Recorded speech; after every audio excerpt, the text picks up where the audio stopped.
ಕಿನ್ನಿಗೋಳಿ ಪಟ್ಟಣ ಪಂಚಾಯತ್ ವ್ಯಾಪ್ತಿಯಲ್ಲಿ ಗುರುವಾರ ಸಂಜೆಯಿಂದ ಭಾರೀ ಮಳೆಯಾಗ್ತಿದ್ದು ಕೆಲವು ಕಡೆ ಕೃತಕ ನೆರೆ ಉಂಟಾಗಿದೆ. ಕಿನ್ನಿಗೋಳಿ ಬಸ್ ನಿಲ್ದಾಣದಲ್ಲಿ ಕೃತಕ ನೆರೆ ಉಂಟಾಗಿದ್ದು 6 ಅಂಗಡಿಗಳ ಒಳಗೆ ನೀರು ನುಗ್ಗಿದೆ. ಈ ಮಳೆಯ ಅವಾಂತರಕ್ಕೆ ಮಾಲಕರು ಸುಸ್ತಾಗಿ ಹೋಗಿದ್ದಾರೆ.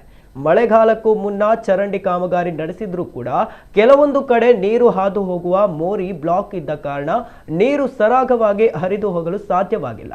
ಶುಕ್ರವಾರ ಬೆಳಗ್ಗೆ ಕಿನ್ನಿಗೋಳಿ ಪಟ್ಟಣ ಪಂಚಾಯತ್ ಅಧ್ಯಕ್ಷರು, ಸದಸ್ಯರು, ಪಂಚಾಯತ್ ಸಿಬ್ಬಂದಿಗಳೊಂದಿಗೆ ಜೆಸಿಬಿ ಮೂಲಕ ಸರಿಪಡಿಸುವ ಕಾರ್ಯದಲ್ಲಿ ತೊಡಗಿಸಿಕೊಂಡಿದ್ದಾರೆ.